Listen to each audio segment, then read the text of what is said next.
그리고 결과적으로 이 앞에서 지금 중종 반정이라고 했는데, 반정이라는 것은 잘못된 것을 바른 것으로 되돌린다는 뜻이고, 원래 중국의 역사서인 춘추의 공양전 부분에 반란반정, 어지러운 것을 잘 뽑아서 뿌리 뽑아 바른 것으로 되살린다. 그래서 이 반정이라는 용어에 성리학에서 추구하는 의리와 명분론이 구체적으로 정치에 실천된 그런 사례로 볼 수 있다는 거죠. 그래서 이 중종은 이런 성리학의 이념을 내가 구현시키기 위해서는 먼저 경연을 제기했다. 이 경연은 왕과 신하들이 서로 학문을 토론하고 이제 정책 현안을 협의하는 그런 자리거든요. 그런 것을 활성화해가지고 상당히 이제 그 성군으로서의 자리를 매김해 나가요. 그래서 우리 조선시대 경연 같은 경우는 아침에 하는 걸 조강, 점심에 하는 걸 주강, 저녁에 하는 걸 석강이라 그래요. 그리고 심지어 밤에 하는 야대까지. 그 심한 경우 하루에 4번 정도 해야 돼요. 우리 지금 또 하루에 1번, 2번 회의하는 것도 힘들어 죽겠는데, 한 4번 회의하려면 이거 진짜 쉽지 않거든요. 근데 이제 그 당시에 이 살인파 학자들이 이거 연산군하고 차별되는 이런 그 왕이 되시려면 경연 열심히 해야 됩니다. 그러니까 처음에는 정말 중종도 엄청나게 경연 열심히 해요. 조선시대의 가장 중요한 기관 중에 대표적인 게 이 사헌부, 사관원, 홍문관, 요 3기관을 언론 3사라 그랬어요. 사헌부는 오늘날 검찰하고 이제 유사하고, 사관원은 오늘날 언론기관, 홍문관은 학술기관. 그런데 이 연산군 때 홍문관이나 사관원 이런 거 다 폐지시켜버려요.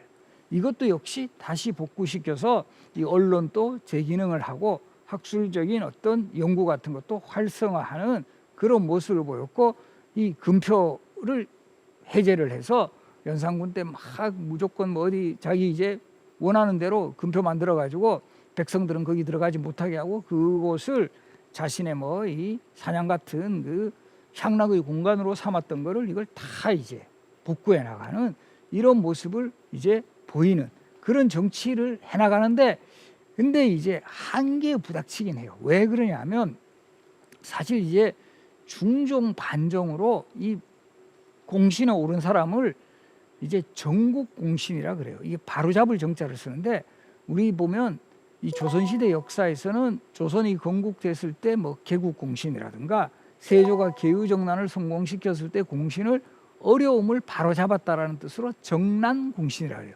그래서 이렇게 계속 이제 조선 정기부터 이렇게 공신 책봉이 이루어져요. 그런데 요 중종 반정 때 책봉된 공신의 숫자가 제일 많아요. 그만큼 이제 이 정말 거기에 공을 세운 사람이 많았다라는 이런 점보다, 사실 나중에 이제 조사에서 밝혀지지만 거짓으로 친구 이름으로 하거나 가족 명의로 하거나 이런 식으로 가짜 공신들도 나중에 이제 속출하게 되는데, 여러 자료에서 조금씩 차이는 있지만 대략 한 120에서 130명 정도의 공신 책봉이 이루어졌고, 이 공신들이 조정의 실권을 차지하다 보니까 이 중종의 입장에서는 이런 사람들, 자신을 왕으로 만들어준 사람들이잖아요. 이런 사람들 또 챙겨주려니까 이게 이제 뭔가 제대로 왕으로서의 정치를 해나갈 수 있는데 한계에 부닥치게 돼요. 그래서 어떻게 보면 중종이 왕에 올라서 그 앞에서 제시했던 그 연산군 시대하고 차별화되는 이런 정치들 잘 그냥 적극적으로 해나가고 싶은데, 또 한편으로 보면 이 공신 세력이라는 그런 그 존재, 이게 되게 부담이라는 거죠. 그래서 이 중종의 중요한 과제로 또 대두됐던 것은 이 공신의 그늘에서 좀 벗어나려는, 특히 보면 중종 반정의 공신 3인방 성희안, 박원종, 유순정 이런 사람들이 바로 이제 너무 이제 권력의 핵심이에요. 그래서 이 기록에 보면은 이런 자료들도 보여요. 아까 이 왕과 신하가 함께하는 그 경연 자리 같은 데서 오히려 반정 공신들이 먼저 자리를 뜨면 중종이 뒤를 이어가지고 눈치 보다가 이렇게 그 자리를 이렇게 파했다, 이런 기록이 있을 정도로 왕보다도 이 반정 공신들의 파워가 더 컸던 이런 모습들이 이제 기록에도 보여요. 그러다가 결국은 이 3인방이 중종 제8년을 전후한 시기에 대략 1510년, 12년, 13년 요 전후해가지고 요 3인방이 전부 다 사망을 해요. 그러니까 이제 중종의 입장에서는 상당히 이제 부담이 적어졌고, 바로 이런 3인방과 같은 훈구 세력을 대체할 수 있는 새로운 정치 파트너가 중종에게도 필요했던 거예요. 무엇보다 중종에게는 살인파의 성장과 그런 살인파의 어떤 이념과 사상을 수용하려는 그런 생각은 분명히 가지고 있었거든요. 바로 그런 시기에 중종의 눈에 쏙 들어온 인물이 바로 등장을 하게 됩니다. 바로 그 인물이 우리 역사에서 정말 그 최고의 그 개혁가 또는 개혁의 아이콘으로도 많은 그 평가를 받고 있는 조광조, 바로 이 조광조라는 인물이 등장을 하게 되는데요. 그래서 조광조도 결국은 이 시대에 우리 학자들은 대부분 과거 시험을 쳐요. 그래서 조광조는 1510년에 일단 문과초시에는 장원급제를 하고, 조선시대는 또 과거 시험은 식년시라는 게 있고요. 요 식년시는 3년에 한 번씩 봐요. 그리고 알성시와 같은 왕이 직접 뭐 이렇게 성균관 같은 데 행차했을 때 특별 시험을 보는 경우가 있어요. 이런 걸 우리가 별시라고 하는데, 이 조광조는 초시의 장원급제가 상당히 그 능력을 인정받았는데 어머니 상을 당해가지고 잠깐 이제 좀 활동을 좀 주춤하게 하고 있다가 1515년 요 성균관에 있을 때, 보통 과거 초시에 합격을 하면 성균관에 입학할 자격이 부여돼요. 그러면 성균관에서 이제 공부를 하는 거죠. 그래서 예전에 그 우리 성균관 스캔들이라는 드라마는 바로 1차 시험에 합격했던 유생들끼리 만나서 우정과 뭐 여러 가지 그 거기에 있었던 일들을 보여줬던 그런 드라마였다는 거죠. 그때 역시 조광조도 성균관에 있었고요. 그 조광조가 성균관에 있을 때 중종이 이런 그 유생들 이렇게 격려도 해주면서 뭐 요즘으로 치면 이때 왕이 한번 또 오랜만에 나타나셨으니까 특별 채용 시험을 치른 거예요. 알성시라고 합니다. 알성시에서 중종이 그 당시에 유생들을 그 이제 대상으로 하는 책문, 요즘으로 치면 논술 시험을 출제를 한 거예요. 논술 시험 제목이 뭐냐면, 오늘날과 같이 어려운 시대를 당하여 옛 성인의 이상 정치를 다시 이루기 위해서는 무엇을 어떻게 해야 할 것인가, 여기에 대해서 답안을 써라. 그러면 이 문제를 우리가 요즘에 치면은 논술 문제와 같은 문제를 책문이라고 그러고, 여기에 답하는 거를 책문에 답했다 해서 대책문 또는 대책이라 그래요. 자, 그래서 우리 지금도 뭐라 그래요? 어떤 상황이 일어났을 때 대책을 세워봐 그러죠. 이 대책이 여기서 나온 말이에요. 우리가 의외로 이건 과거 시험에서 나오는 용어들이 꽤 많이 현재도 남아있는데, 대표적으로 과거 시험 답안지를 식권이라고 그러거든요. 식권은 이렇게 그 1등을 제일 위에 올려놔요. 1등 답안지를. 그럼 1등 답안지가 밑에 있는 답안지를 누르겠죠. 우리 이걸 뭐라 그런다? 누를 앞 식권권, 악권이네. 악권이란 말 기억하시죠? 거기서도 역시 과거에서 나온 말이고, 그래서 이 조광조 답안이 이제 대책을 쓰는데, 결과적으로 보면 공자의 이 정치적 행정을 잘 이어받아야 된다. 법도와 기강을 확립해야 된다.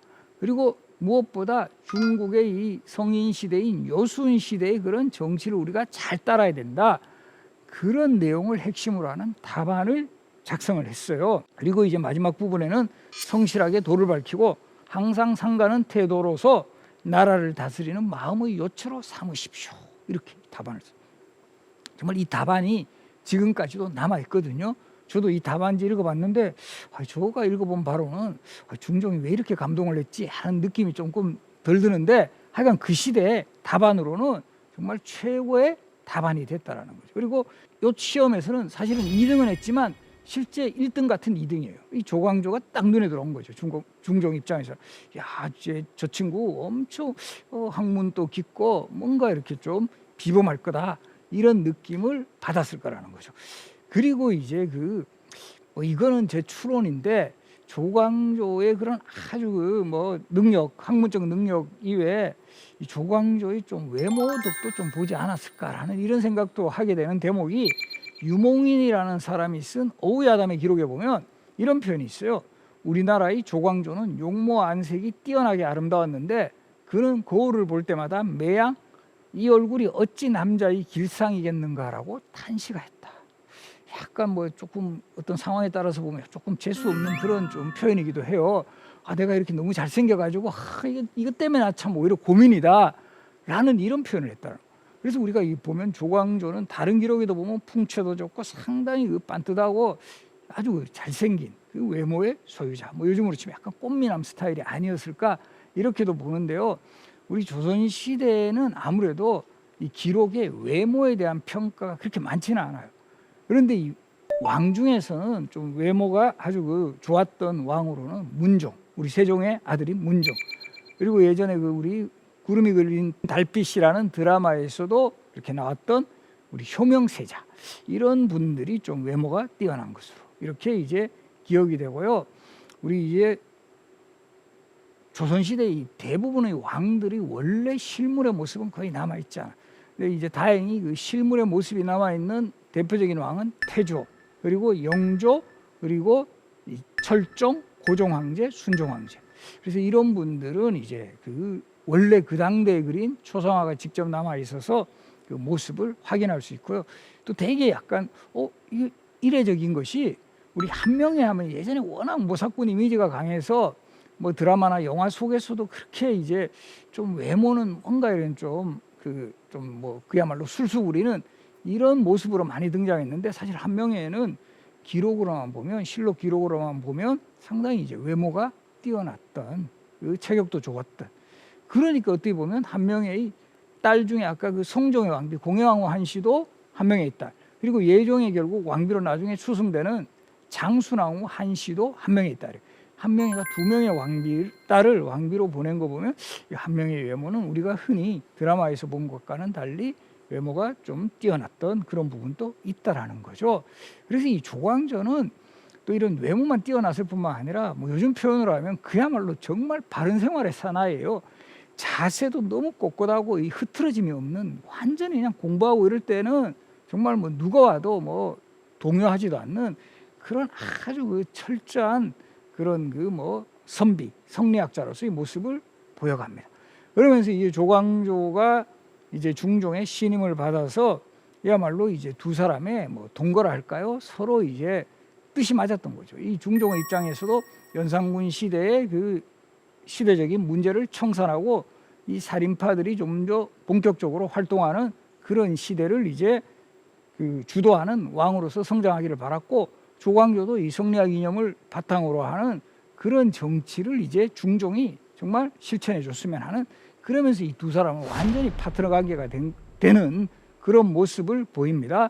그래서 이 조광조, 그리고 이제 조광조라는 인물 자체가 살인파를 대표하는 정치인이 된 거예요. 그 개혁 정치의 주요 내용을 보면 유교적 왕도 정치와 도덕 정치를 실천해야 된다. 그리고 이제 토지 소유에서는 이 상한선 같은 거를 설정을 해야 된다. 속격서라는 도교 제천 행사 주관 관청이 있거든요. 이 속격서를 폐지해서 성리학 이념으로 이 모든 백성들이 교화가 돼야 된다. 그리고 이 지방의 특산물을 납부하는 것을 그 시대의 우리 공물이라고 하는데, 이 공물의 폐단을 시정을 해야 된다. 이런 그 여러 가지 그 정책들을 이제 제시하고 이것을 하나하나 실천해 나갑니다. 그러기 위해서는 좀 더 이 언론의 위상이 강화된다. 그리고 이때 이 언론이라는 것은 주로 이 살인파들이 사관원이라든가 사원부, 홍문관 이런 데 포진해서 여기서 이제 그들의 그 목소리 이런 것들을 적극적으로 수용을 해야 된다. 그리고 이 성리학의 그 이념 지침서라고 할 수 있는 그 소학, 이 소학과 향약을 널리 보고해요. 향약은 이 살인파 또 성리학의 그런 정치 형태를 지방에 구체적으로 실천하는, 이거 예전에 뭐 우리 그 윤리 교과서라든가 이 국사 교과서에서도 부분적으로 언급되는데요. 향약의 4가지 덕목이라 해서 덕업상권, 덕은 서로 권한다. 과실상주, 과실은 서로 규제한다. 그 다음에 예속상교, 예스러운 풍속은 서로 교유한다. 마지막에 환난상교, 어려운 것은 서로 구제한다. 혹시 기억나시나요? 이 기억나신 분들은 옛날에 학교 다닐 때 공부 열심히 하신 분이 덕업상권, 과실상교, 예속상교, 환난상교로 대표되는 이런 이야기들을 계속 이제 지방사회까지 실천할 수 있도록 해서 향촌사회에서 스스로가, 요즘으로 치면 지방자치죠. 지방자치가 성리학의 예법에 의해서 잘 운영되도록, 그리고 그 향약을 실천하는 그 책임자는 주로 살인파 학자들이 되는 거예요. 그러니까 자연스럽게 이 지방에서 살인파의 위상이 올라갈 수 있는 그런 여건을 마련해야 한다. 근데 이제 문제는 뭐냐면, 조광조가 이런 개혁 정치를 실천하려면 우리 지금도 그렇지만 자신과 함께 할 수 있는 그 정치 세력이 있어야 돼요. 이 정치 세력이 있어야 되는데 이 관직에 진출해 있는 조광조 세력이 별로 없는 거예요. 왜냐하면 기존의 과거 시험 체제로 하면 여전히 훈구파들이 유리해요. 훈구 세력들은 뭐 요즘 치면은 쪽집게 과외처럼 맨날 이거 이제 과거 시험 공부 계속 해 나가니까 과거제도 실시했다 그러면 주로 훈구파 세력들이 계속 관직에 진출하는 거예요.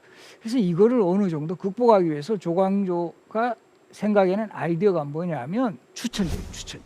현량과라는 추천제. 어질고 현명한 사람을 추천해서 관직에 등용하자. 우리가 이런 것도 잘 생각해 보시면 지금 또 우리 기본적으로 대학에서는 뭐 수능 시험이라든가 이런 시험 치는 게 기본이지만 지금 또 학교장 추천제라든가 뭐 전공 적합 전형 해가지고 사실 추천으로 일부는 뽑아요, 그죠? 그러니까 이게 항상 우리 뭐 역사도 그렇고 지금 뭐 가까운 현재도 그렇지만 무조건 입시 성적뿐이 아니라 또 이 추천제. 그래서 우리 지금 또 뭐 학교장 추천제, 농어촌 지역 뭐 추천제, 뭐 이런 재외 국민 추천제 이런 것도 있어요. 이런 게 병행하잖아요. 어떻게 보면 이런 거에 좀 선구자 형태예요.